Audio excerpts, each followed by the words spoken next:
Shabbat Shalom, hoje nós vamos estudar Parashat Nassau, que está em Bamidbar, Números, capítulo 4, verso 21, ao capítulo 7, verso 89. E desta Parashá nós vamos extrair o seguinte tema: júbilo e alegria são os nomes do Mashiach. E nós veremos vários critérios e vários fatores fundamentais desta porção da Torá. A Torá se inicia nesta porção dizendo o seguinte: Vaidaber Adonai el Moshe lemor, Nassau et rosh benei Gershon, gam hen leveitavotan lemishpechotan. E disse Adonai a Moshe dizendo, literalmente está escrito, levante a cabeça. Isso é uma expressão que quer dizer faça o censo. Então, levante a cabeça, faça o censo dos filhos de Gershon, também conforme a casa de seus pais e suas famílias. E esta Parashá, o que ela vai fazer? No final da Parashá passada, a Torá começou a falar sobre as funções de Kehat, ou Coate em português, que era uma das famílias dos levitas. E agora a Torá, nesta porção, falará das tarefas de mais outras duas famílias levíticas. Merari, geralmente traduzido por Merari em português, e Gershon, geralmente chamada de Gerson em português. E há uma partilha das atribuições das famílias. Nós vemos aí o acampamento com o Mishkan, com o tabernáculo centralizado, e aí a posição das tribos e a posição também das famílias, que eu coloquei em vermelho. Meraritas, em hebraico é Merari, Gersonitas, a família de Gershon, Coatitas de Kehat, e nós temos Moshe, Aaron e os sacerdotes. Essa é a posição das tribos e das famílias no Mishkan, no tabernáculo. O Mishkan, o tabernáculo, ficava no meio do povo de Israel. Você vê aí o tabernáculo no meio, porque isto simboliza a presença de Hashem no meio do seu povo. E essa posição do Mishkan, do tabernáculo, nos traz uma lição fundamental. Hashem sempre quis estar no nosso meio, sempre quis estar dentro de nós. E isso que é a manifestação de Ruach HaKodesh, que nós acabamos de estudar em Shavuot, é o Eterno habitando dentro de nós. Dizem os rabinos, com base na Torá, com base no texto em hebraico, que no tabernáculo não era para o Eterno habitar no meio do povo, e sim o Eterno habitar dentro do povo. Uma tradução mais literal do hebraico seria o Eterno habitando dentro do povo e não no meio do povo. É isso que o Eterno sempre quis, meu irmão, minha irmã. Ele quer habitar dentro de nós. Nós precisamos entender que temos um chamado profético de Ruach HaKodesh, do Espírito de Santidade dentro de nós e agindo em nós. Será que você e eu, será que estamos cheios de Ruach HaKodesh, cheios do Espírito?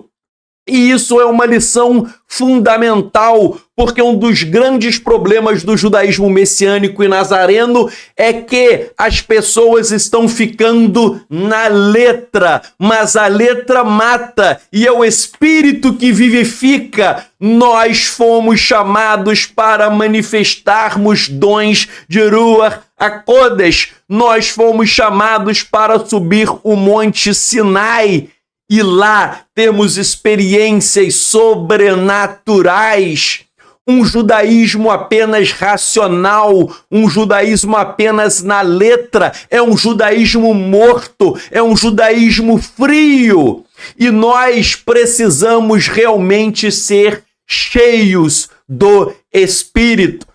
Como? Precisamos orar intensamente, clamando por manifestação do Espírito em nossas vidas. Temos que ter vida de oração, de jejum, de estudo das Escrituras, uma vida de kedushá, de santidade, uma vida de obediência, porque Atos fala que Ruach, o Espírito, é dado para aqueles que obedecem. Nós queremos hoje estarmos aqui nesse Shabat, eu e você. No Mishkan, no tabernáculo, a presença de Hashem era visível. Nós vemos uma coluna de nuvem durante o dia e uma coluna de fogo durante a noite. Precisamos dessa presença. Onde esta presença intensa de Hashem tem que estar no nosso meio, tem que estar dentro de nós. Se nós estamos na letra apenas, se não estamos cheios do poder sobrenatural de Hashem, estamos errados. Não estamos cumprindo o nosso papel de sermos a habitação de Ruach, do Espírito. E vejam que detalhe interessante. No transporte do Mishkan, do tabernáculo, a família de Kehat, que são os coatitas em português, que você vê aí em vermelho ao sul, a família de Kehat, os coatitas, eles transportavam a arca da aliança e os objetos sagrados. Então, a família de Kehat, os coatitas em português, eles tinham essa missão de carregar a arca da aliança e os objetos sagrados, uma função muito nobre. Agora, a família de Merari, os Meraritas em português, eles tinham o encargo de carregar as madeiras, as tábuas do tabernáculo, as travessas e as colunas. E a família de Gershon, os Gersonitas em português, eles tinham a responsabilidade de levar a tenda, a cobertura, a cortina e a tapeçaria. Então pensem comigo, aparentemente a família de Kehat, os coatitas, eles eram mais importantes. Aparentemente eles eram mais importantes porque eles carregavam a Arca da Aliança. É melhor carregar a Arca da Aliança do que levar madeira, do que levar a tenda, do que levar a cortina. Não é? A Arca da Aliança é muito mais sagrada. Então, parece que a família de Kehat, os coatitas, eles são mais importantes do que a família de Gershon, os Gersonitas, e do que a família de Merari, os Meraritas, porque eles levavam as outras coisas. Agora, uma coisa fundamental é que não há ninguém mais importante do que o outro. Todas as famílias dos Leviim, dos levitas, cada um tinha uma missão diferente. Carregar a Arca da Aliança é uma função nobre? Sim. Mas as outras funções, carregar a madeira, carregar a tábua, carregar a tenda, são também funções importantes. E o que a Torá quer nos ensinar? Que muitas vezes as pessoas querem uma posição, né? Por exemplo, carregar a Arca da Aliança. Isso é mais nobre. Carregar madeira, a tábua, isso é menos nobre. As pessoas ficam com esses conceitos terrenos, mas no Malhut Hashamayim, no reino dos céus, não há ninguém mais importante. Há uma distribuição de funções. Qual é a parte mais importante de um relógio? A coroa ou o ponteiro? Ou a peça minúscula que ninguém vê e faz o relógio funcionar? Em um relógio, tudo é importante, todos os componentes, a coroa, o ponteiro, aquela peça minúscula que ninguém vê, mas ela faz o relógio funcionar. Da mesma forma, meu irmão, nós temos que ter uma visão do reino. E na visão do reino, todos nós temos o nosso papel. Todos nós temos a nossa importância. Você precisa entender que você tem uma importância muito grande. Você não pode ser apenas um mero espectador do reino. Você tem que ter um papel ativo.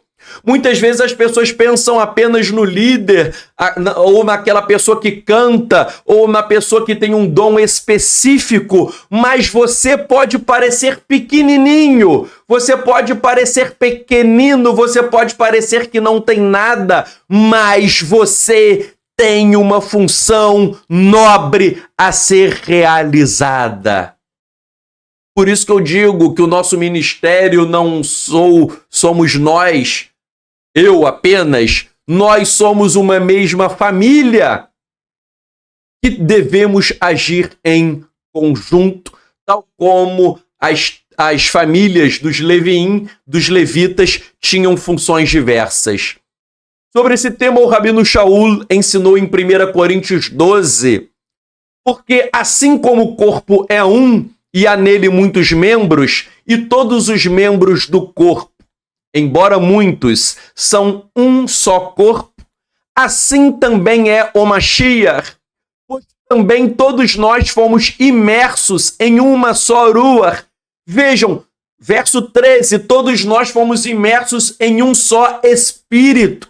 Meu irmão, imersão, conhecido geralmente como batismo no Espírito, isso é fundamental. No primeiro século, todos os talmidim buscavam a imersão em Ruach, buscavam o poder sobrenatural do Eterno e eram imersos e eram batizados. Hoje, as pessoas perderam essa dimensão sobrenatural. Conforme eu falei, elas estão muito na letra, mas esqueceram do Espírito. Voltando no verso 13, todos nós fomos imersos em uma só Ruach e em um só corpo, sejam judeus ou arameus. A tua Bíblia fala grego, mas no aramaico é judeus ou arameus, ou servos ou filhos da liberdade. Filhos da liberdade é uma expressão aramaica para homens livres. E todos nós temos bebido de uma mesma Ruach, de um só Espírito.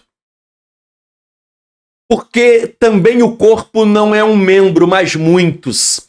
Meu irmão, o final do verso 13 fala que todos bebem de uma Ruach, todos bebem de um Espírito. Infelizmente, o espírito de anti-Mashiach, o espírito de anticristo está no mundo, o espírito da mentira, do engano, a operação do engano está no mundo, mas nós que cremos em Yeshua temos que beber do mesmo espírito.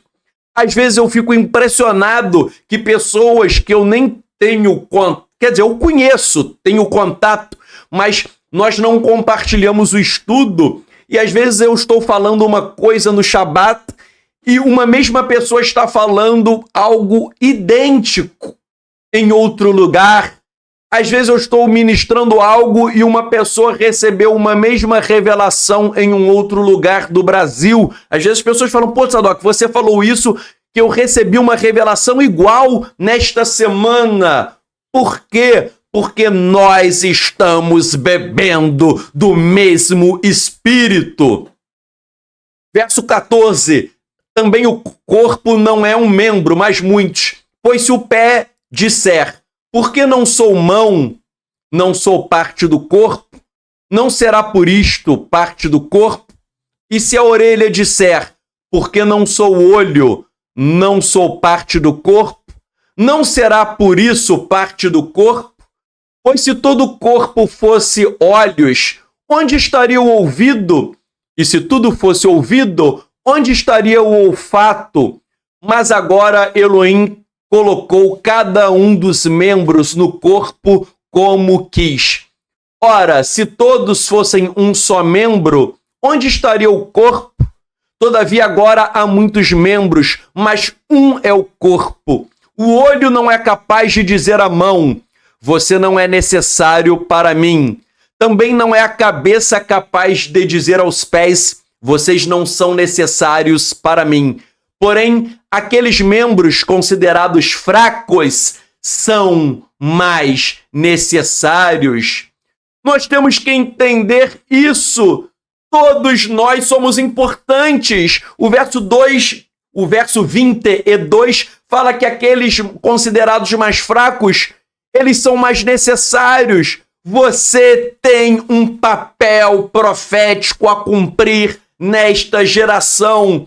Você tem que entender que você foi levantado de forma tremenda, de forma profunda, para fazer a diferença. Nós temos que fazer a diferença. E o verso 23 diz: e aqueles que pensamos que são desprezados, e há aqueles que pensamos que são desprezados no corpo, a estes acrescentamos mais honra.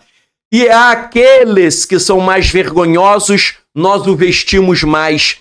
E os membros que estão em nós, que são honrados, não necessitam de honra. De fato, Elohim uniu o corpo, dando mais honra ao membro que é menor.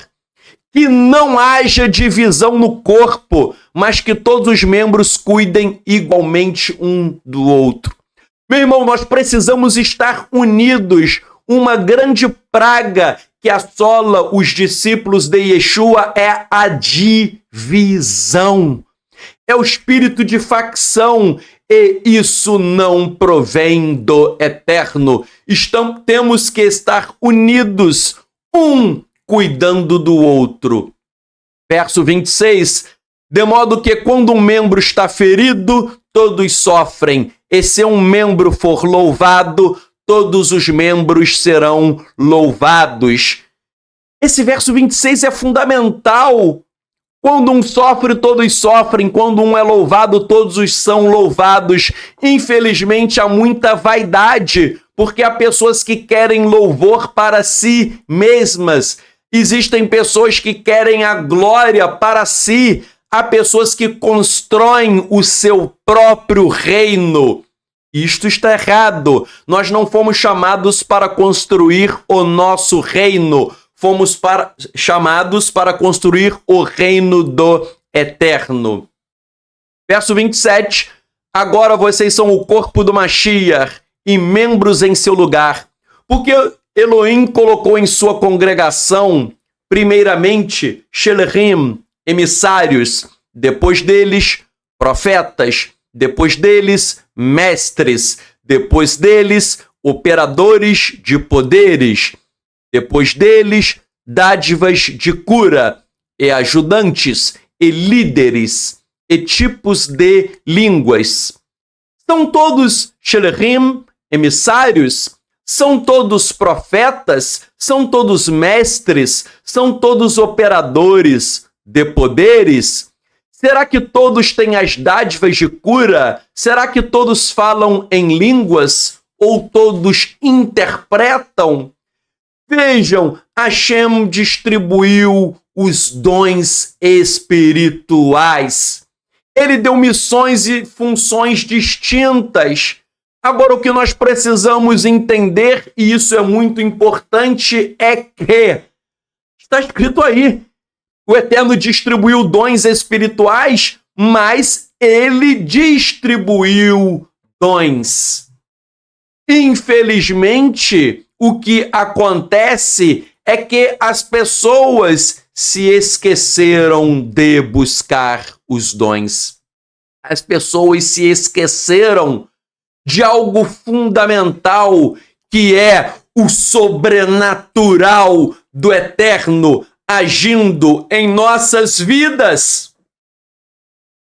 Dons de cura, dons de profecia, dons de ensino, dons de operação de poderes. Tudo isso, meu irmão, marcava os discípulos no primeiro século.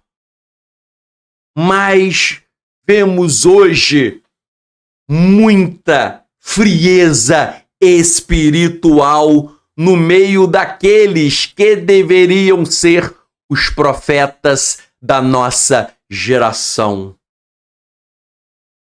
Basta, claro que eu não estou generalizando, é óbvio que não, mas basta irmos em congregações messiânicas, nazarenas e tantas outras denominações e veremos muitas vezes falta de amor, falta de união e falta de poder sobrenatural do Eterno.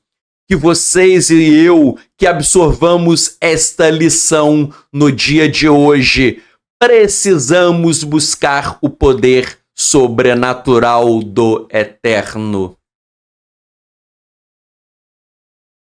Na análise desta paraxá, coloquei lá embaixo em verde, capítulo 4, versos 21 e 22, que são os dois primeiros versos desta paraxá, há o censo dos filhos de Gershon. E a obra Sena Urena diz assim: levante a cabeça, faça o censo. No livro de Provérbios, o rei Salomão disse: Simcha latzadik asot mishpat. A alegria para o justo é fazer justiça. Vejam, a alegria para o justo é fazer justiça. Nós queremos começar a entrar agora no tema principal da mensagem desse Shabat, que é a Simcha, que é a alegria. O justo, ele faz a justiça com Simcha, com alegria. E aí o texto continua: não há roubo em sua vizinhança. O ímpio, entretanto, teme a justiça, pois ele tem medo de ser punido por sua má ação. O primeiro parágrafo está fazendo uma contraposição entre o ímpio e o justo.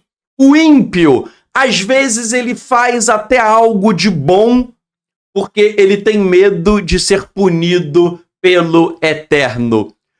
Que é o retrato de muitos religiosos. Muitos religiosos têm medo de serem punidos pelo Eterno e aí eles querem fazer algo. Muita gente me pergunta: Sadoc, se eu não guardar o Shabat, eu vou para o inferno? Ou seja, a pessoa quer guardar o Shabat só para fugir do inferno, na cabeça dela, né? Na cabeça da pessoa, guardar o Shabat é uma forma de escapar do inferno, então ela guarda Shabat só com um único propósito. O propósito é escapar da condenação. Mas isso é a conduta do ímpio, porque o justo ele faz justiça com alegria, com amor.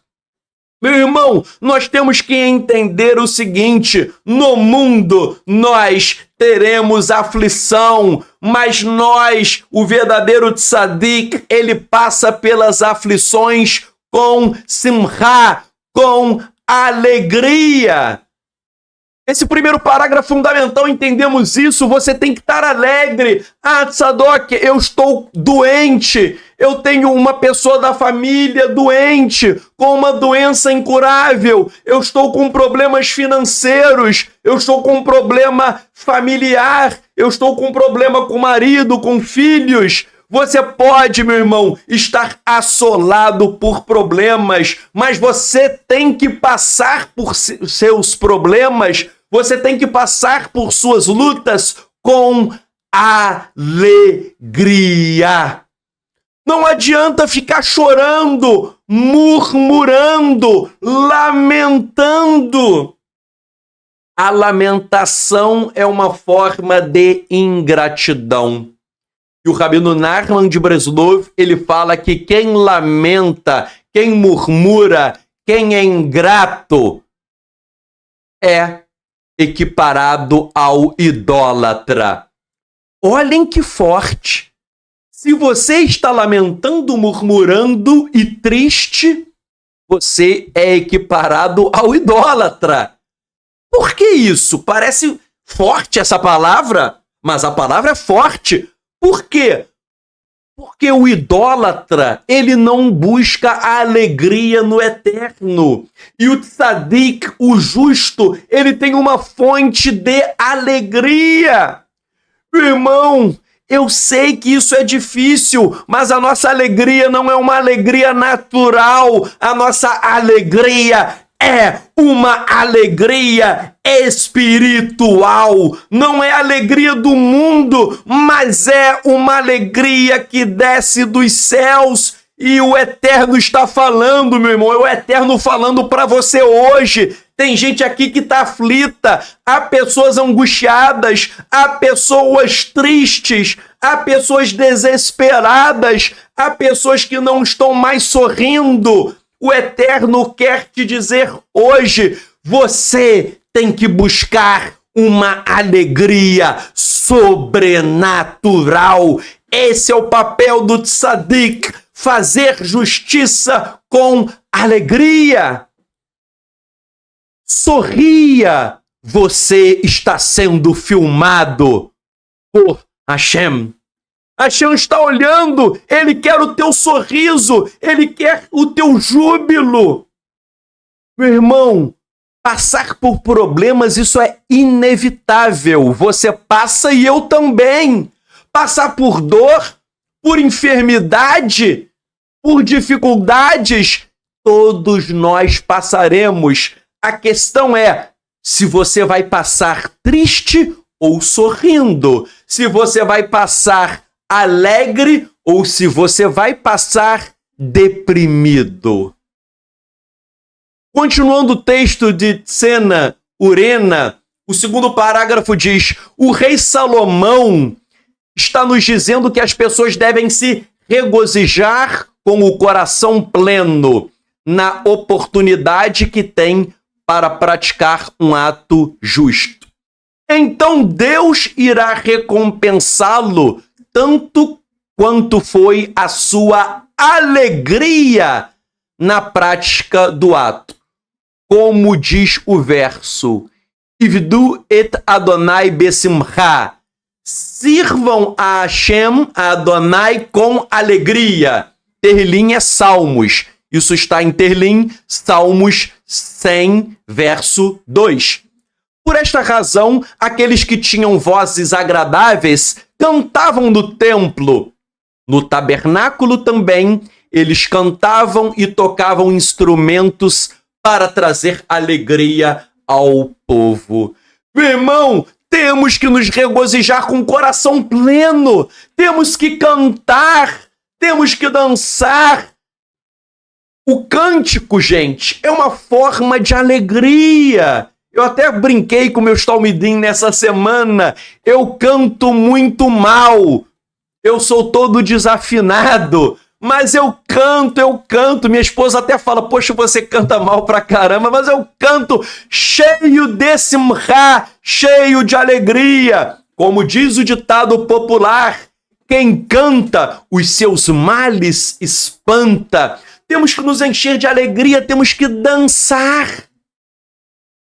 Meu irmão, essa palavra é para você que está com o coração pesado, aflito e cheio de dor.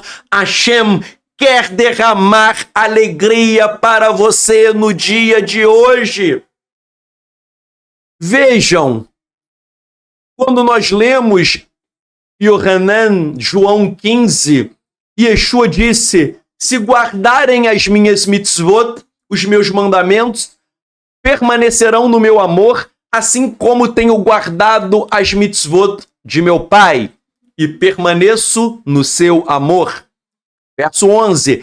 Estes ensinamentos lhes tenho dito, para que a minha alegria esteja em vocês e seja completa a sua alegria.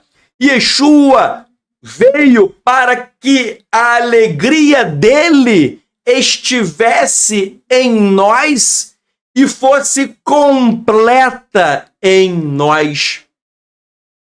Meu irmão, alegria sim, ainda que você esteja aflito, porque Gálatas capítulo 5, verso 22, fala do fruto da Ruach, fala do fruto do Espírito, e o fruto do Espírito é, dentre outras coisas, a alegria. Em hebraico, simcha, que significa alegria, júbilo, prazer. Em aramaico, hadutha, que significa alegria, prazer, felicidade, júbilo, contentamento. Meu irmão, se você está cheio do Espírito, você está alegre. Quando nós ficamos tristes, abatidos e aflitos, é porque nós não estamos cheios do Espírito. É porque nós não estamos com esse fruto que deve nortear as nossas vidas. Por isso, meu irmão, eu falei com o meu Talmidim essa semana, tire todo dia um tempinho para fazer coisas que alegram o teu coração. Porque há pessoas que ficam sempre focando apenas no problema. O tempo vago, a pessoa fica pensando só no problema, no problema, no problema. E isso é extremamente negativo, você ficar focando apenas no problema. Foque no eterno e faça atividades que te dão alegria, que te dão prazer, porque daí você vai se encher da presença do eterno, coisas espirituais, mas também até coisas naturais. O que aconteceu de eu começar a ficar meio triste? Eu vou dar uma volta na praia, é tão bonito, e aquilo ali me enche de simra, de alegria. Você pode olhar a natureza, você pode olhar para o céu e contemplar a beleza e o esplendor do teu Criador. Você pode fazer inúmeras coisas que vão te dar uma alegria e, obviamente, buscar no eterno. Nós temos que entender que, no primeiro século, os discípulos de Yeshua sofreram muito, mas mesmo assim eles estavam cheios de alegria, ainda que estivessem em extremo sofrimento. Um grande exemplo é Shaul, que ele passou por várias coisas. Nós sabemos que Shaul foi espancado, foi apedrejado, foi açoitado, foi preso, passou necessidades, passou aflições. E vejam o que ele escreve aos Coríntios.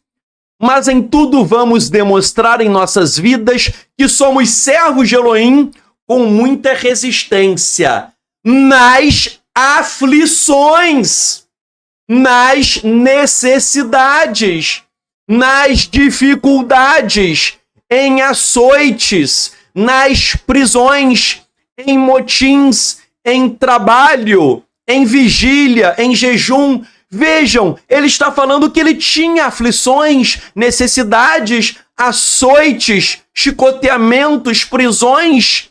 Verso 6, ele diz: na pureza, no conhecimento, na extensão do Espírito, na bondade, na Ruach HaKodesh, no Espírito Santo, no amor, sem engano, na palavra da verdade, no poder de Elohim, na armadura da justiça, à direita e à esquerda, em glória e em desgraça, em louvor e em insulto.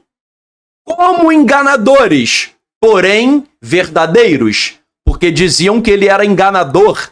Então, como enganadores, que eles eram acusados de serem enganadores, porém verdadeiros. Como desconhecidos, ainda somos conhecidos. Como morrendo, e eis que vivemos. Como castigados, e não estamos morrendo. Como tendo tristeza, mas sempre alegres. Como se pobres, mas enriquecendo a muitos. Como se não tendo nada, mas possuindo tudo. Vejam que declaração fortíssima no verso 10.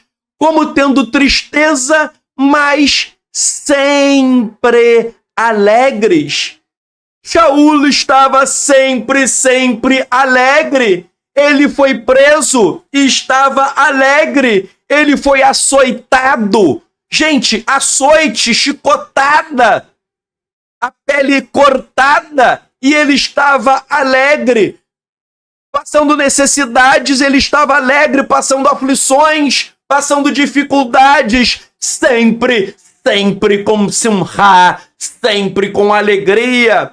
Meu irmão, desculpem-me o português claro, mas eu vou falar aqui. Isso é um tapa na cara de muita gente. Muitos de vocês nunca foram presos, nunca foram açoitados, nunca foram espancados, nunca teu sangue ficou jorrando você sendo espancado, e às vezes você fica triste. Ah, Sadoc, eu tô deprimido. Paulo era para estar muito mais deprimido que você, mas ele estava sempre alegre. Meus irmãos, a tradição fala que os discípulos de Yeshua, todos, com exceção de Yohanan, João, todos foram martirizados. A tradição diz que Queifá, Pedro, ele foi crucificado de cabeça para baixo. Coloquei aí uma mera ilustração dele sendo crucificado de cabeça para baixo. Dizem que iriam crucificá-lo e ele pediu para ser crucificado de cabeça para baixo porque ele não era digno de morrer da mesma forma que Yeshua.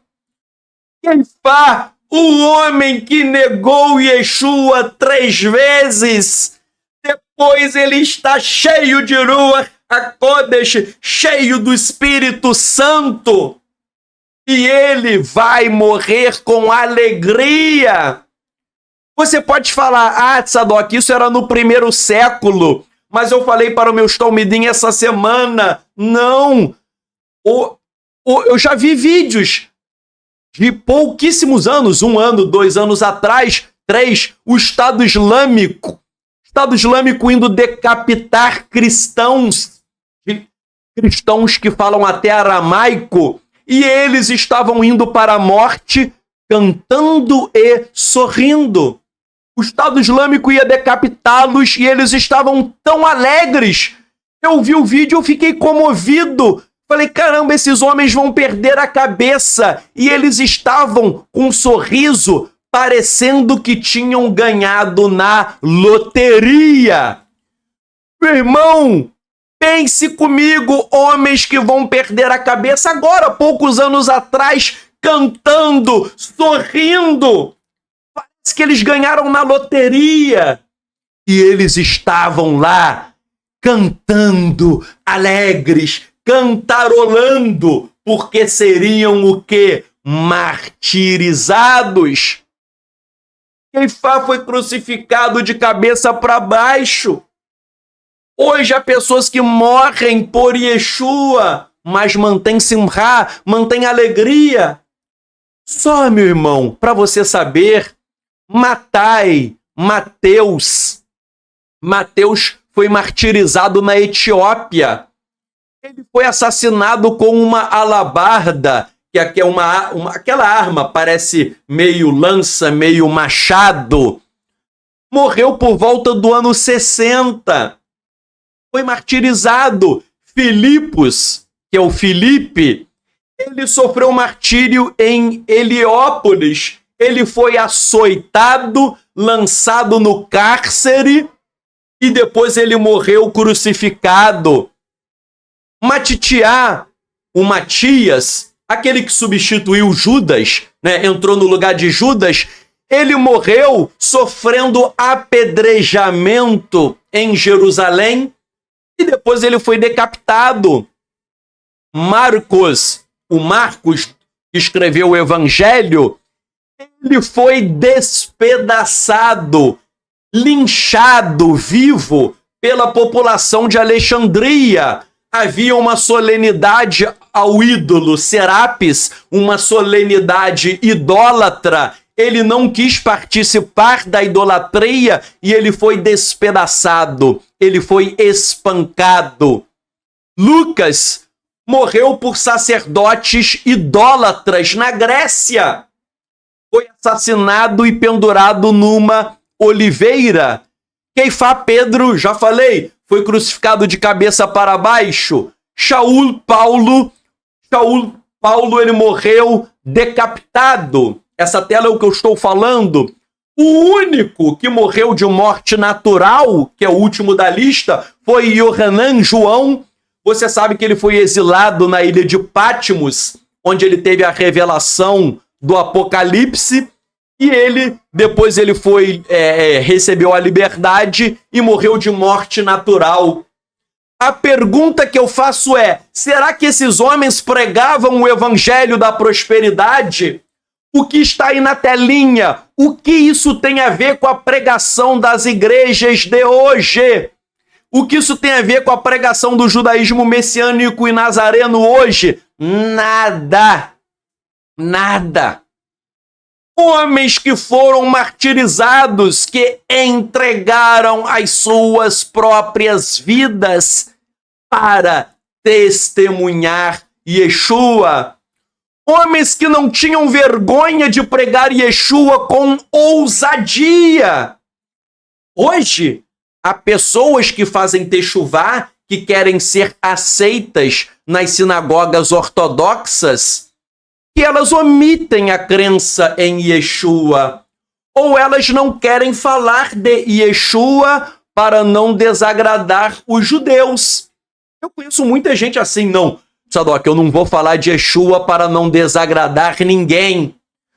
São pessoas mascaradas, pessoas que têm vergonha do nome de Yeshua, mas nós lemos que os profetas, esses homens que estão aí na tela, todos eles eram profetas, Neviim, todos eles não tinham vergonha, eles encaravam a morte de peito aberto e com o tema de hoje, Simcha, com alegria.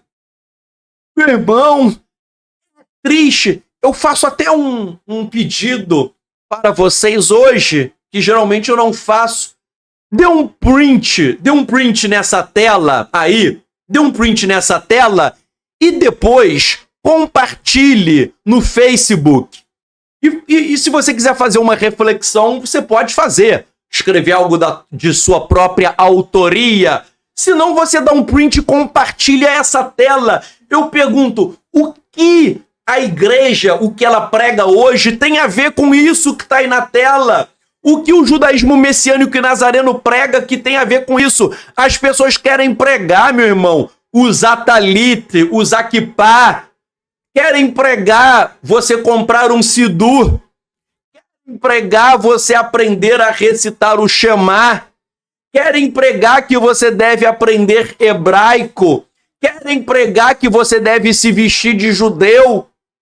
Meu irmão, eu não tenho nada contra, eu tenho sidur, vários sidurim. Sidurim é o plural de sidur, tenho vários. Eu não tenho nada contra kippá, contra talit. A questão não é essa, mas a questão é qual é o foco, qual é o fundamento, qual é o teu objetivo. Fazer techuvá é só comprar um talit e kippá e aprender hebraico? Será que é isso? Será que é você ir numa sinagoga no Shabat e ponto final? Ou é você testemunhar Yeshua com intrepidez, cheio de Ruach HaKodesh, cheio do Espírito? Nós vimos hoje curando enfermos, expulsando demônios, fazendo sinais, prodígios e maravilhas, fazendo o sobrenatural do Eterno. O Eterno, meu irmão, faz coisas sobrenaturais, mas eu vou te dar um conselho.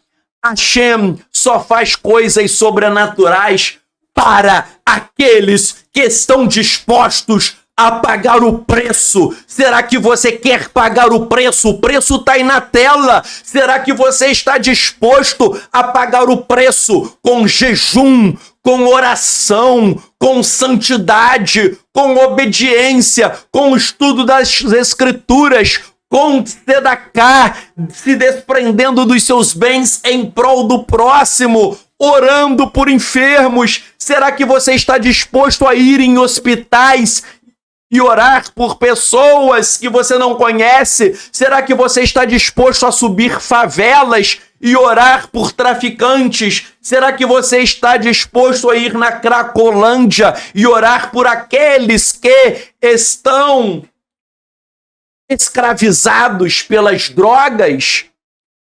Ou será que judaísmo é botar uma roupa bonitinha de judeu e guardar Shabat e ponto final? E meu irmão, eu vou falar para vocês algo muito forte. Às vezes, as maiores vezes em que o Eterno me usou foram as vezes em que, vou usar o português claro, eu parti para o ataque. O que é partir para o ataque? Subir comunidade do Rio, traficante com fuzil, até granada já vi, muita granada, com pistola na mão, e você pregar com a ousadia do Espírito Santo de Deus te usando para resgatar pessoas, orando por enfermos em hospitais. Meu irmão, eu quero ser usado pelo Eterno. Quer ser usado? Tem que partir para dentro. Não é assentado na casa, no ar-condicionado gelado, que o Eterno vai te usar, não. Não é sentadinho no sofá assistindo televisão que o Eterno vai te usar. Ele vai te usar quando você fizer algo. Quando você estiver disposto a ouvir a voz do Eterno. Eu não vou nem testemunhar que é algo longo, mas essa semana eu e minha esposa estávamos andando entrando ali nas casas Pedro para comprar alguns produtos. Uma pessoa falou comigo, né? Uma pessoa pedindo, eu passei. Quando eu passei, o Eterno tocou meu coração.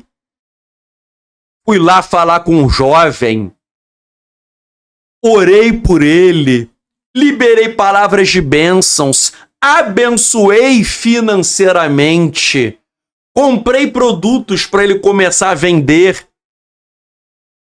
E o testemunho é longo, mas coisas tremendas aconteceram ali que pareciam uma coincidência. Até minha esposa, né, que ela entrou para comprar, eu pedi para ela entrar enquanto eu ficava conversando com um rapaz de 19 anos. Eu pedi, vai lá que eu vou ficar aqui nessa missão. Quando ela voltou, e falei para ela, olha, você nem vai acreditar. Coisas ali que foram reveladas, uma coincidência que não é coincidência, é o Espírito de Hashem usando para resgatar vidas. Meu irmão, nós temos que estar ali com... Porque o que aconteceu, né? No Rio de Janeiro, só para você entender, tem muita gente que pede dinheiro para comprar drogas, uma série de coisas. Então o rapaz ali estava pedindo, eu passei ali, meio sem saber o que era. Falei, poxa, eu não vou dar dinheiro para alguém comprar drogas, comprar alguma coisa. Mas eu passei direto. Mas eu falei com o Eterno. Eterno, eu estou disposto a ouvir a tua voz. Eu estou à disposição. Estou à disposição. Meu irmão, quando eu falei pro Eterno mentalmente que eu estava à disposição, o Eterno, vai lá. Vai lá. Meu irmão, quando você coloca o teu coração aberto, o Eterno te toca para você ir. E fui lá, meu irmão. E foi tremendo. Foi profundo. Coisas ali que aconteceram fortíssimas que depois eu posso contar com calma. Agora, não adianta dar só a palavra, né? Tem que dar o pão. Como diz a Mishnah, sem farinha não há Torá. Tem que ter comida, tem que abençoar financeiramente também. Irmão, forte. O que eu quero deixar aqui para vocês, alguns exemplos, é o seguinte: quer ser usado pelo Eterno, tem que estar disposto a pagar um preço. E o preço, muitas vezes, é um preço alto. É pagar com a sua própria vida. E mais, com alegria, que é o tema que nós estamos estudando hoje. Com alegria. Sobre esse tema alegria, veja, você vai ser crucificado e está alegre. Você vai ser decapitado e está alegre. Como é possível isso? A alegria é uma alegria sobrenatural. Vamos aqui ver um segredo muito importante do Rabino Gaon de Vilna. Eu queria decodificar essa passagem dele sobre algo profundo, tremendo, que você vai verificar hoje. Parece simples o que ele escreveu, mas nós vamos decodificar um mistério fortíssimo. O Rabino Gaon de Vilna diz assim: eles obterão júbilo, que júbilo é sasson em hebraico, e alegria, simcha. Isso ele extraiu de Yeshayahu, Isaías 35:10. O júbilo e a alegria representam os dois Messias. Olhem só, meu irmão. Isso daí é muito profundo. Nós temos que decodificar isso. Então, de Vilna, ele pega Isaías 35:10 e fala sobre sasson, que é júbilo, fala sobre simcha, a alegria, e ele diz que o júbilo e a alegria representam os dois Messias. Em hebraico, está lá embaixo em verde, sasson significa júbilo ou felicidade. Sasson, júbilo ou felicidade, e simcha significa alegria. O que o Gaon de Vilna ele fez? Ele pegou essa passagem de Isaías 35:10 e ele combinou essa passagem com o Talmud no Tratado de Sukkah 48b. O Talmud em Sukkah 48b há uma passagem, claro que é uma parábola, uma alegoria muito interessante, em que há um diálogo entre sasson e simcha. Sasson, que é o júbilo, e simcha, a alegria, no Talmud elas são personificadas e o júbilo, sasson, e a simcha, a alegria, estão conversando, ok? Então o júbilo está conversando com a alegria. E o júbilo e a alegria estão disputando para saber quem é melhor do que o outro. Sasson, que é o júbilo, diz que é melhor do que a alegria. E a alegria, que é a simcha, ela fala que ela é melhor do que o júbilo. Então elas estão disputando para saber quem é melhor, o júbilo ou a alegria, e aí eles começam a citar textos bíblicos para cada um defender o seu ponto de vista. Então é uma parábola do júbilo discutindo com a alegria, um quer ser melhor do que o outro. E nessa passagem do Talmud, é interessante que tanto Sasson quanto Simcha são chamados de hereges. O Talmud diz que o júbilo é um herege e que a alegria também é herege. Alguns comentaristas explicam que o júbilo e a alegria estariam caçoando dos judeus. Alguns comentaristas do Talmud dizem isso, que eles são chamados de hereges porque eles estão caçoando. Agora vejam só, no Talmud, Sasson, que é o júbilo chega a dizer que ele, o júbilo, foi reservado para os judeus no mundo vindouro. Então o júbilo diz, olha, eu, Júbilo, estarei com os judeus no mundo vindouro. E aí, o que é interessante? Que o Gaon de Vilna, ele pega Isaías 35:10, ele pega essa parábola do Talmud, em que o júbilo e a alegria estão disputando para saber quem é melhor do que o outro, e ele diz que júbilo e alegria representam os dois Messias. Mashiach ben Yosef e Mashiach ben David. Mas eu já expliquei para vocês que, na verdade, de acordo com as Escrituras, não são dois Messias. Não são dois Messias. Há apenas um Messias, que vem duas vezes.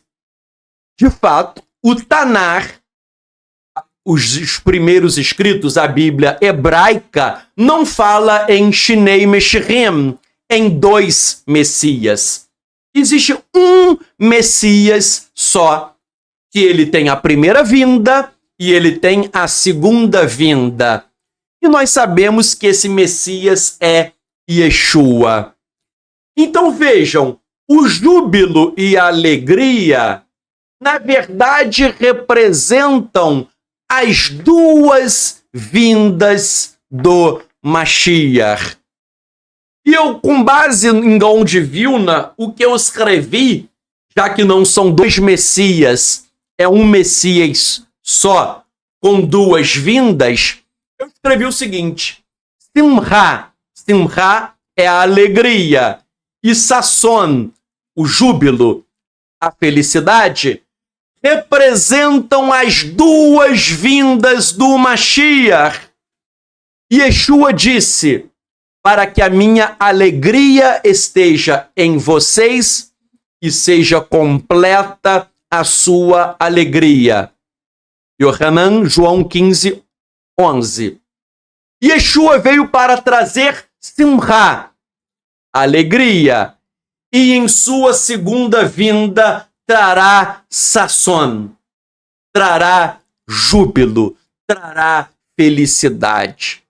Meu irmão, Yeshua disse em Yohanan, João 15:11, que a alegria dele estaria conosco e seja completa a sua alegria.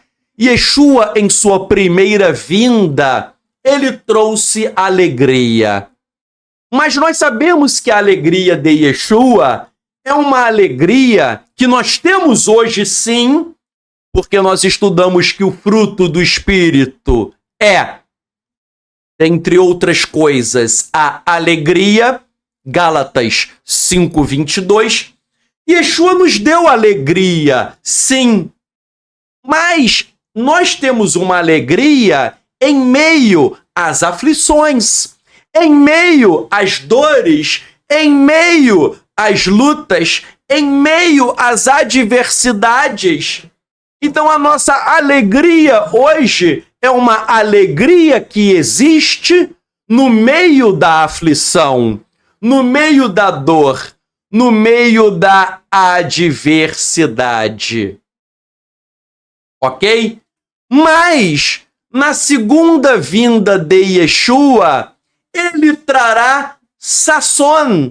Ele trará Sasson, que significa júbilo ou felicidade. No retorno de Yeshua, na segunda vinda de Yeshua, haverá felicidade. Ou seja, uma alegria em que não há aflição, não há dor, não há tristeza, não há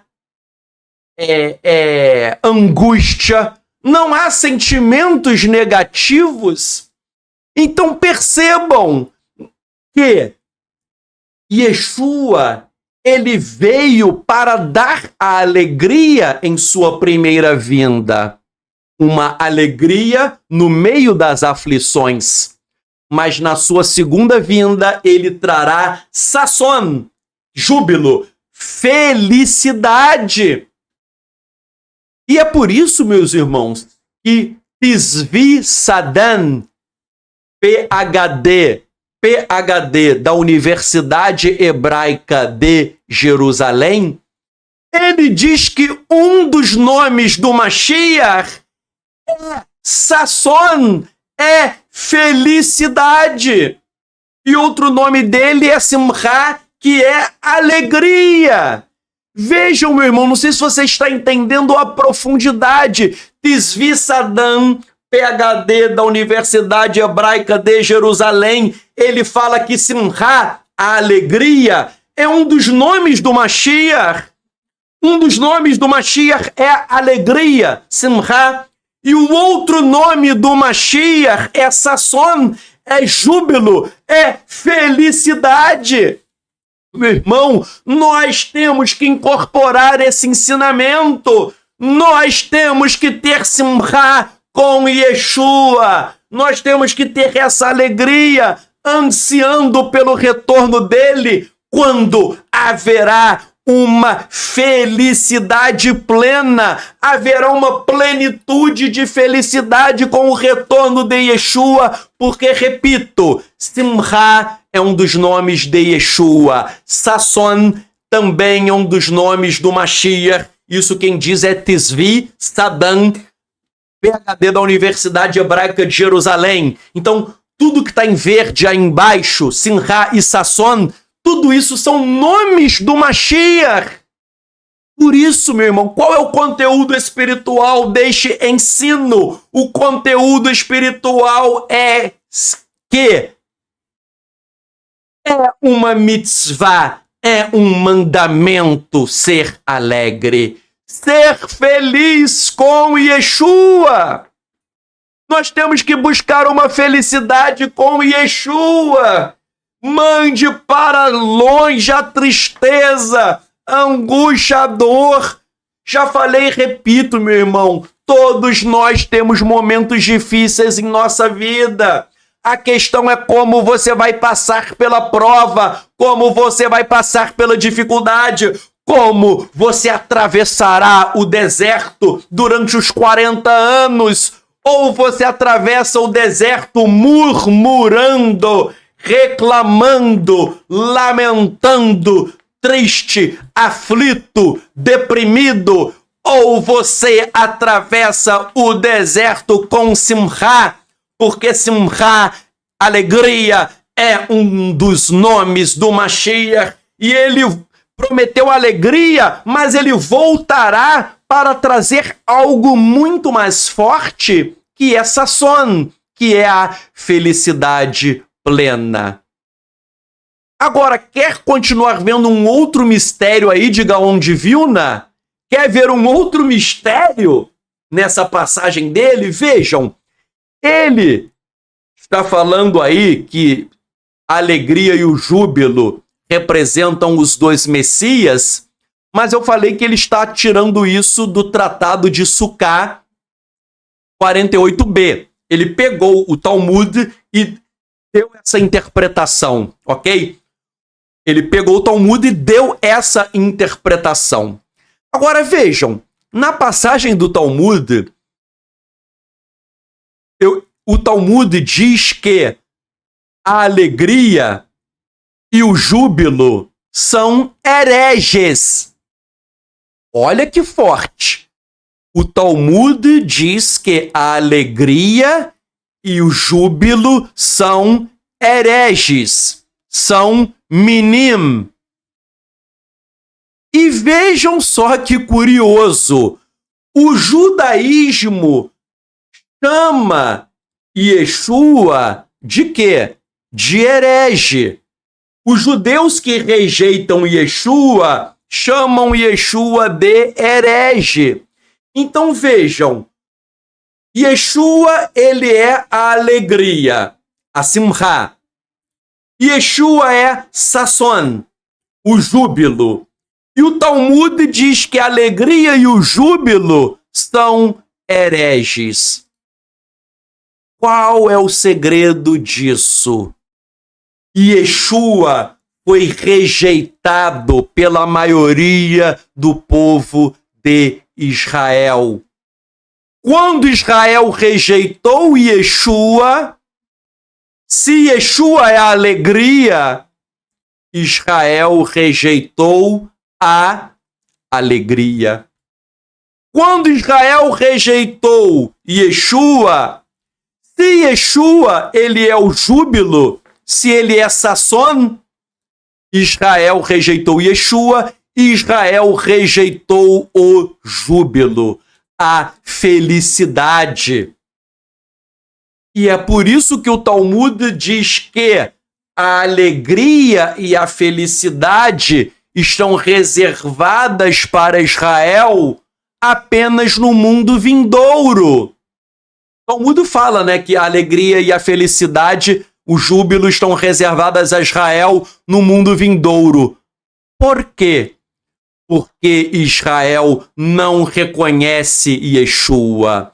Não reconhece que Yeshua, ele é a Simcha, ele é a alegria, ele é Sasson, ele é o júbilo, ele é a própria felicidade.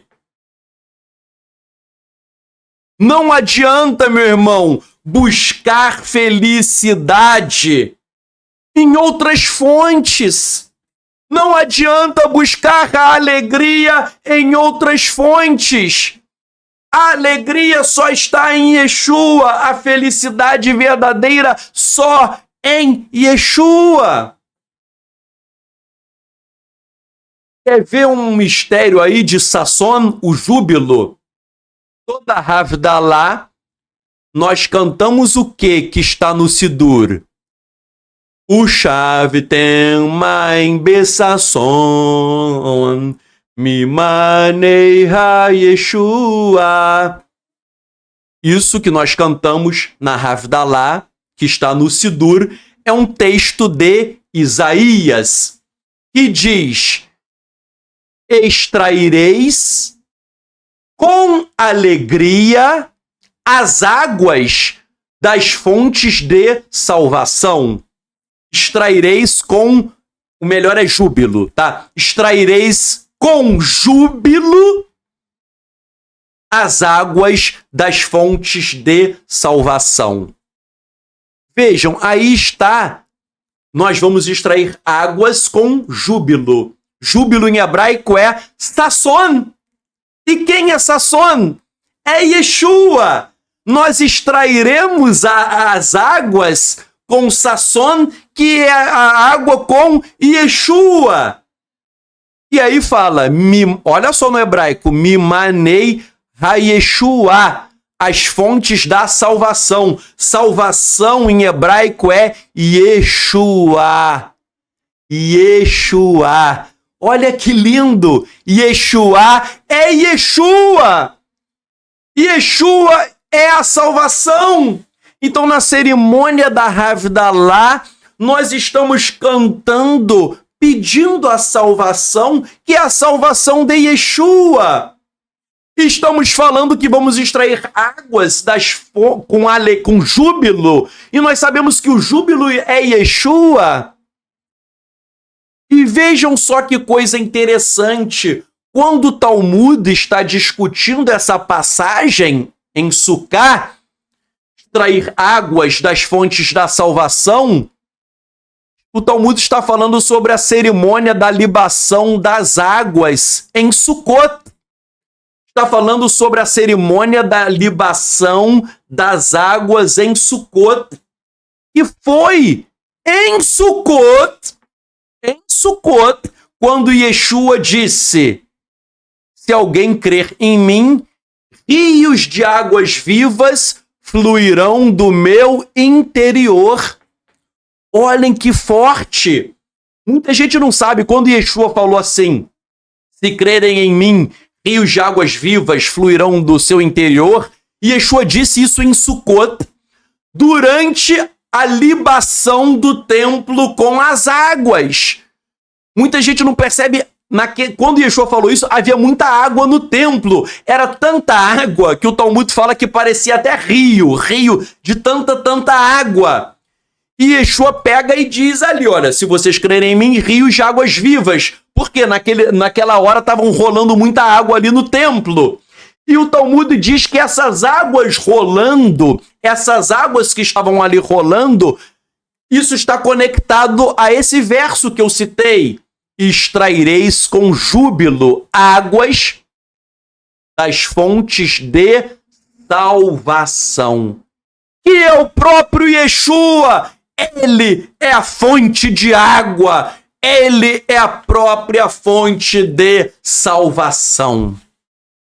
Muito forte, meus irmãos. Muito tremendo esse mistério. Sobre isso, sobre alegria, sobre Sasson, temos um mistério também muito forte. A gente está falando da paraxá associada a Sasson, o júbilo e a alegria Simcha. Essa paraxá fala aí em Bamidbar, números 5:12. Daber el Bnei Israel ve'amarta alehem. Ish ki tiste isto umalavomaal. Fale aos filhos de Israel e diga-lhes: cada homem o qual a sua mulher se desviar e for infiel contra ele, praticando a infidelidade. A Torá fala da sotá. Sotá é a mulher suspeita de adultério. O marido suspeitava que a sua mulher tinha adulterado, mas ele não pegou a mulher em flagrante, ok? A mulher, se ela fosse pega em flagrante de adultério, ia ser punida por adultério, com pena de apedrejamento. Mas às vezes o marido ele suspeitava da mulher, chamada de sotá, essa mulher infiel. Por que ele suspeitava? Dizem os rabinos que às vezes o marido via a mulher de papo com outros homens, conversa fiada com outro homem, e o marido advertia a mulher para ela não ficar conversando com outro homem. O marido chegava: olha, para de conversar aí com um homem. E mesmo a mulher advertida, o marido via que ela continuava de papinho com outro homem. Ele via a mulher ainda de papo. Aí, poxa, ele já advertiu a esposa e vê a mulher conversando com outro homem. Ele podia suspeitar que ela fosse infiel, ok? Era uma suspeita. Se você ler todo o contexto da Torá, há uma suspeita. É só ler todo o texto. Antes de falarmos o que isso tem a ver com alegria, com júbilo, essa primeira coisa que nós estamos analisando nos serve de alerta. Não, uma mulher casada não deve ficar de papo fiado com outro homem. E da mesma maneira, um homem não deve ficar de papinho com outras mulheres. Isso, gente, é uma coisa terrível, que termina sendo uma porta de entrada para o adultério. Há homens que são casados, ficam de papinho fiado com mulher, conversa daqui, manda mensagem no WhatsApp, no Messenger, no Facebook e tal. O camarada daqui a pouco está envolvido e adultera. E a mesma coisa acontece com a mulher. Meu irmão, aprenda essa lição que eu sempre falo em nossa congregação.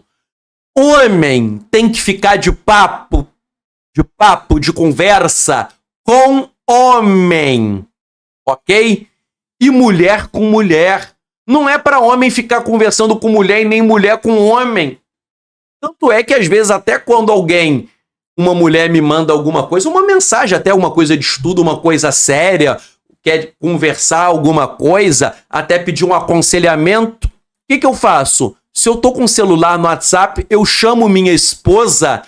Qualquer conversa de mulher, eu leio com a minha esposa, eu mostro a ela.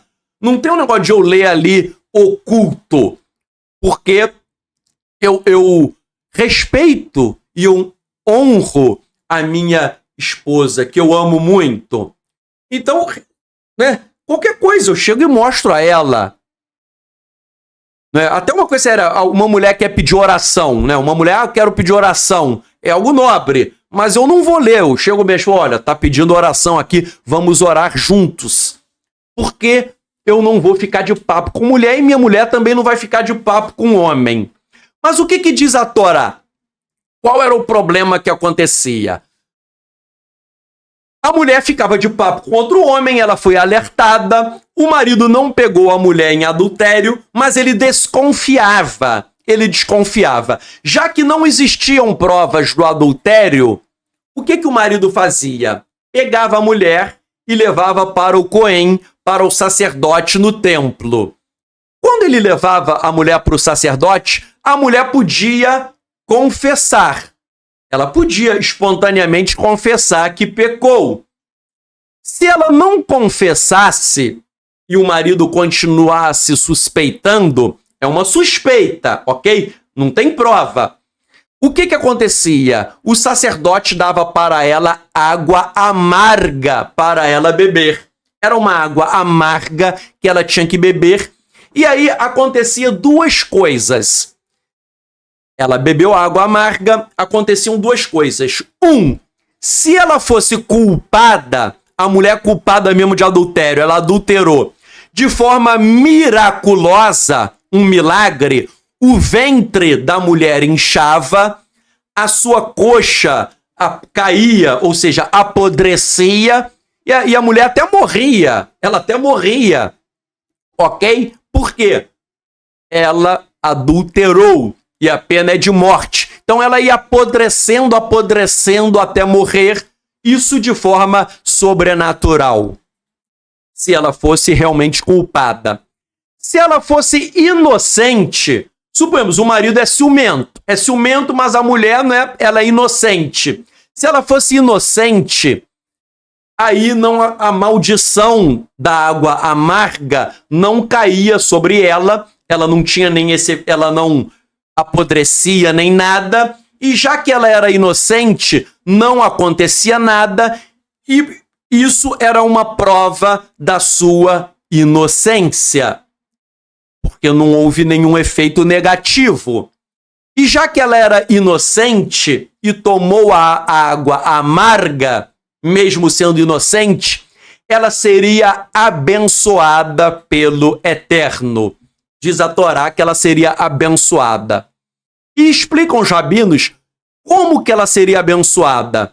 Ela daria luz a filhos, mas ela não sentiria a dor de parto. Ela seria fértil, muito fértil, e ela daria a luz sem ter dor, ok? Sem ter dor nenhuma, ela daria luz a vários filhos. Então, vejam, a mulher sotá, a mulher que tem uma suspeita de adultério, ela passava por uma situação constrangedora. Porque, poxa, o marido está suspeitando que ela é adúltera, o marido leva ela para o sacerdote, ela tem que beber a água amarga. É uma situação muito constrangedora, uma situação muito forte. E aí, o que isso tem a ver com tristeza, com alegria, que é o tema que hoje estamos estudando? O Rabino Nachman de Breslov, ele diz assim: o sofrimento do povo judeu possui um paralelo com a mulher sotá, ou seja, a mulher suspeita de adultério. As águas amargas que deve beber a sotá representam os sofrimentos dos judeus durante os exílios. Isso está no Zohar. A humilhação de ser forçada a tomar as águas amargas que provam a sua culpabilidade ou a sua inocência é um meio para o perdão. Se ela está livre do pecado, as águas que bebe, isto é, seus sofrimentos, lhe darão alívio do sofrimento e será abençoada com fertilidade. Se ela pecou e confessa o seu pecado, então a sua humilhação será a sua expiação e ela será perdoada. Mas caso se negue a admitir o pecado, as águas servirão para aumentar o seu sofrimento. Vejam, eu vou ler o segundo parágrafo, mas antes vamos analisar o segundo parágrafo aí. Quando a mulher bebia as águas amargas, 3 coisas poderiam acontecer, ok? Primeira coisa, eu estou analisando o segundo parágrafo, mas eu vou analisar fora da ordem do que está escrito. A primeira hipótese seria a seguinte: a mulher, ela, antes de beber a água amarga, antes de beber, ela admite o seu pecado, ela confessa o seu pecado e ela se arrepende verdadeiramente. E aí diz o Rabino Nachman que se houvesse um arrependimento verdadeiro, ela seria perdoada. Olhem só que interessante. Se antes das águas amargas ela se arrependesse verdadeiramente, a mulher adúltera seria perdoada. Isso nos lembra Yeshua quando perdoou a mulher adúltera, ok? Então, mesmo na Torá, poderia haver um perdão caso houvesse o verdadeiro arrependimento. Agora, em um nível mais profundo, vejam, no primeiro parágrafo, o Rabino Nachman diz que a mulher sotá, a mulher suspeita de adultério, ela é o povo de Israel, o povo judeu. Possui um paralelo. Então, qual é o paralelo que eu quero fazer com vocês? Israel, hoje, é uma mulher sotá. É uma mulher suspeita de adultério. Por quê? Porque Israel se apartou do Eterno. Israel vive no pecado. Tel Aviv é a capital gay do mundo. Tel Aviv há muito homossexual, a capital gay. Tel Aviv há muitos que são ateus. Em Israel, como um todo, há muitos ateus. Há pessoas que praticam religiões esotéricas em Israel. E nós sabemos que Israel, como um todo, salvo exceções, mas Israel rejeitou Yeshua. Então vejam, como um todo, Israel rejeitou Yeshua. Como um todo, a maioria dos judeus não querem servir ao Eterno. As pessoas não sabem, mas a minoria é religiosa. A minoria de Israel é religiosa. Então, a maioria não quer servir ao Eterno. A maioria negou Yeshua. Há muito homossexualismo, há muita idolatria, há muito esoterismo. Até dentro do judaísmo, há muitas práticas pagãs dentro do judaísmo. Então Israel é a mulher sotá, é a mulher suspeita de adultério. E como que essa mulher suspeita recebe perdão? Quando ela se arrepende. Tem que haver arrependimento. O estágio espiritual de Israel hoje é da mulher sotá. Israel é essa mulher com suspeita de adultério e somente se cura isso com a confissão dela, com a humilhação. E aí ela será expiada, ela será perdoada, mas isso só com Yeshua HaMashiach. Porque Yeshua, ele é o noivo. Yeshua é o noivo cuja mulher, Israel, é uma mulher suspeita de adultério. Israel é uma sotá. Israel precisa se arrepender dos seus pecados e reconhecer o noivo, reconhecer Yeshua. E aí, ainda que Israel tenha adulterado, Israel receberá o perdão. Israel receberá o perdão pelo nome de Yeshua. Ok?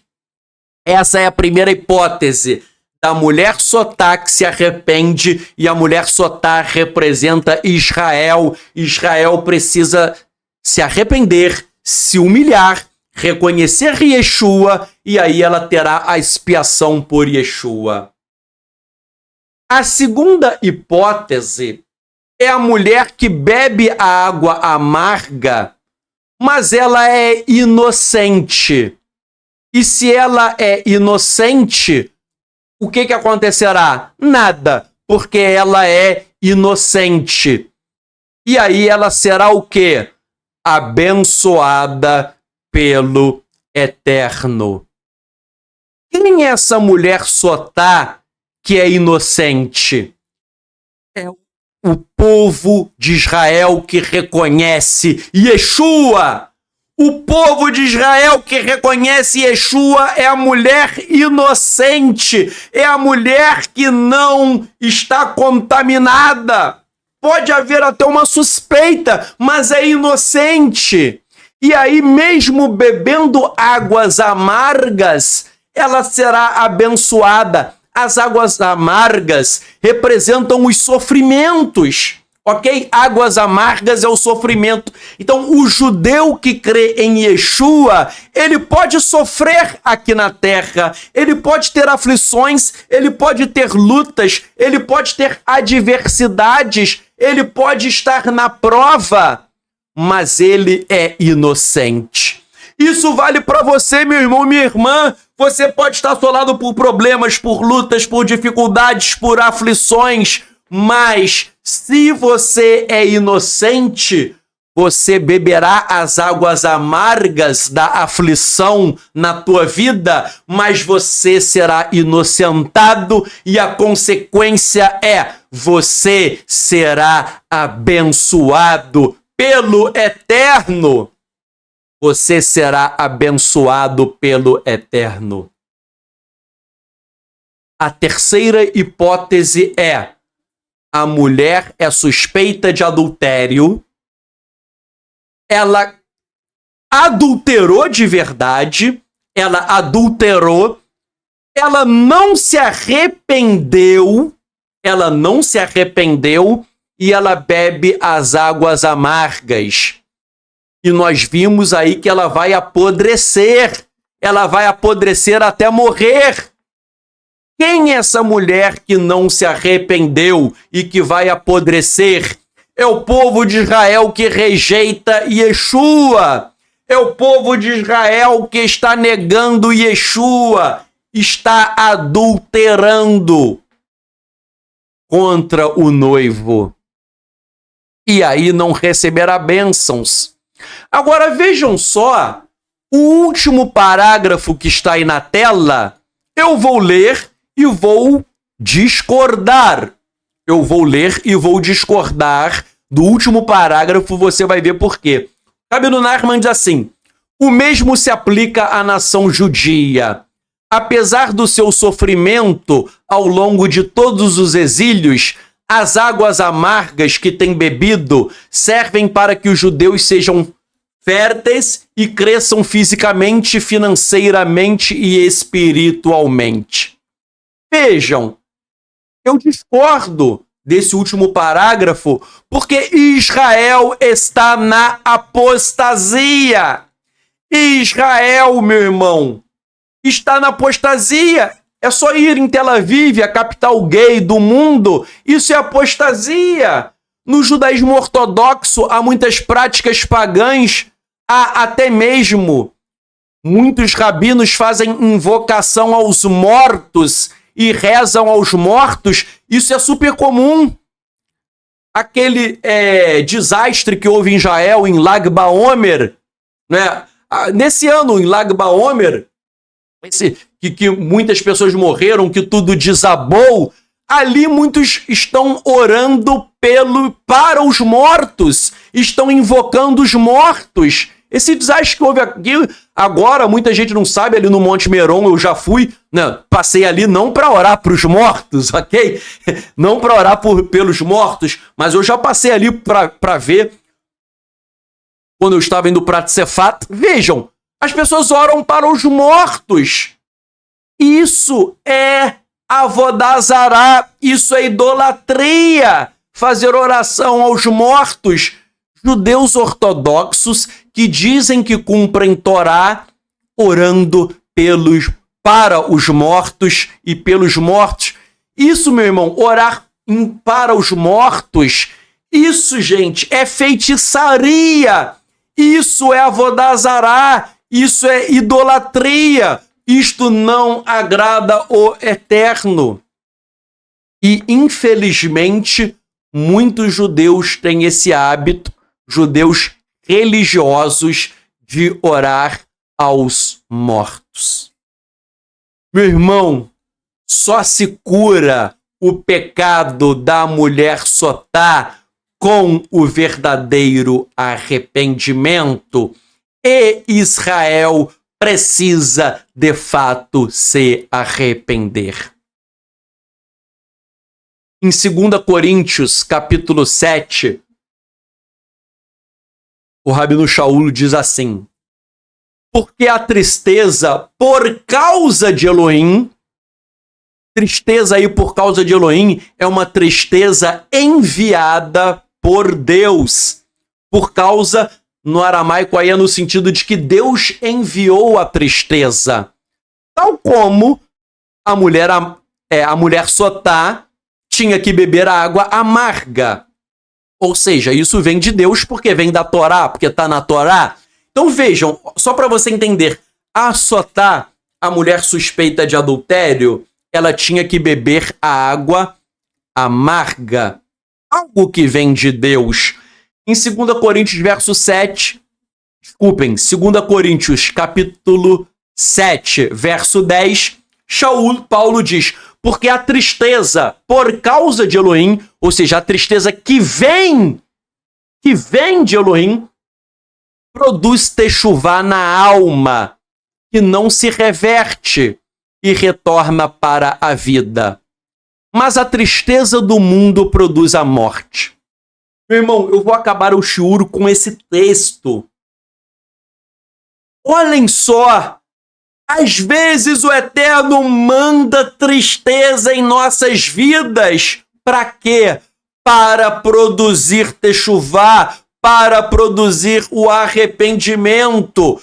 A água amarga para a mulher Sotá era para que ela, antes de tomar a água amarga, ela se arrependesse dos seus pecados. A ideia da água amarga é para que a mulher, antes de tomar, se arrepender. O Eterno, ele produz tristeza em nossas vidas, sim.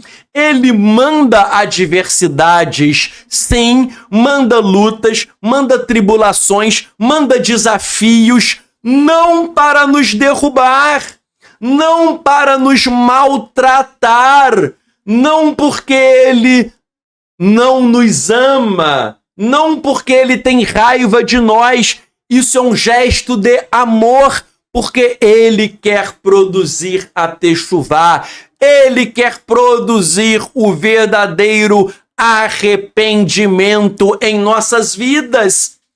Você já parou para pensar que se você está triste, o Eterno quer que você extraia a alegria dessa tristeza? Você já parou para pensar que o Eterno quer que você supere e suplante a tristeza? Você já parou para pensar que o Eterno quer a techuvá, que ele quer o arrependimento? Quantas vezes, meus irmãos, nós temos que mudar hábitos? Muitas vezes a pessoa está no pecado e nem percebe. Muitas vezes a pessoa está no engano e não percebe. E o Eterno manda a tristeza, a prova, o Eterno manda as águas amargas. Para quê? Para gerar o arrependimento. Reflita, meu irmão e minha irmã, sobre a tua vida. O que você precisa mudar? O que você precisa mudar de hábito? Quais são os traços do seu caráter que precisam ser tratados? E você precisa tomar uma atitude no dia que se chama hoje. O verso 11 diz assim: Pois eis que isto que os afligia por causa de Elohim. De novo, o rabino Shaul Paulo está dizendo que a aflição, o que afligia, foi por causa de Elohim. Quem mandou a aflição foi Deus. Deus que mandou a aflição. E ele diz o que a aflição produziu. Olha só, a aflição, o quanto produziu em vocês diligência e arrependimento no espírito e ira. Aí, ira é a ira contra o pecado. É você estar irado contra o seu próprio pecado, ok? Ira é você irar-se contra o teu próprio pecado. E temor, e amor, e zelo, e exortação. E em tudo vocês têm demonstrado que suas almas estão sendo purificadas neste assunto.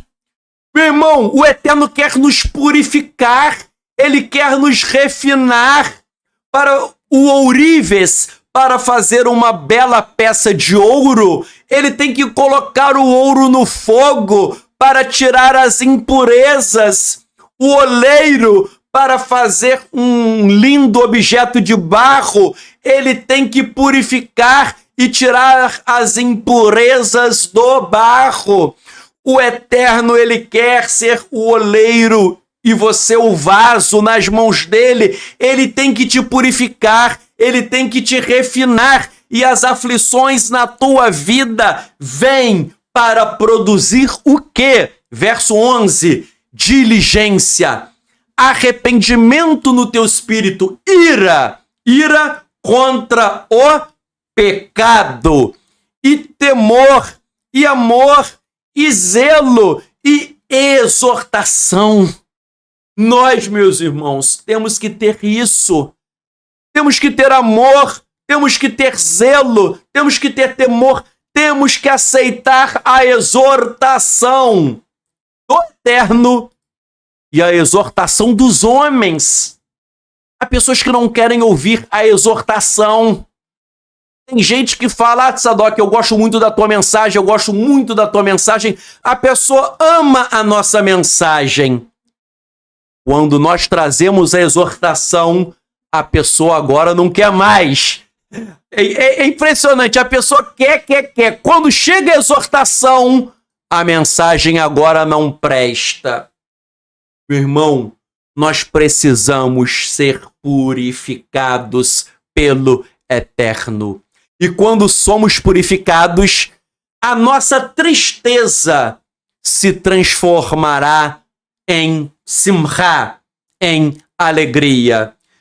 Se transformará em sasson, em júbilo e em felicidade. Porque o Mashiach, ele é a nossa alegria. O Mashiach, ele é a nossa felicidade. O Rabino Nachman tem uma frase... Não, Nachman não, é o Baal Shem Tov. O Baal Shem Tov tem uma frase que eu gosto muito, que ele diz: é uma mitzvah, é um mandamento ser feliz. E eu acrescento, é um mandamento ser feliz com Yeshua. Há um mandamento de nós sermos felizes com Yeshua. Eu vou acabar, meu irmão, esse shiur orando com vocês para que o Eterno derrame em nós essa alegria, essa felicidade espiritual e não natural. Não uma alegria do mundo, porque a alegria do mundo vem e vai. A alegria com Yeshua é a alegria que é fruto do Espírito. Se é fruto do Espírito, é uma alegria que está dentro de nós. É uma alegria que vem e nunca vai embora. Nunca vai embora. É uma alegria que está gravada nas tábuas do teu coração. Essa é a alegria que Yeshua nos deixou e nós devemos cultivar, ok? Vamos fazer uma tefilá para encerrarmos o shur. Hakadosh Baruch Hu, o santo bendito seja. Hashem, nós clamamos a ti para que sejamos cheios do teu espírito. E o fruto do teu espírito é simra, é alegria, uma alegria que Yeshua nos dá. E também sasson, o júbilo, o regozijo, a felicidade, porque alegria e felicidade são nomes do Mashiach. Eterno, derrama essa felicidade sobrenatural em nós. Não uma felicidade do mundo, mas uma felicidade que é fruto do teu espírito e que venha crescer em nós, apesar das aflições, das adversidades, das lutas, dos problemas, dos obstáculos.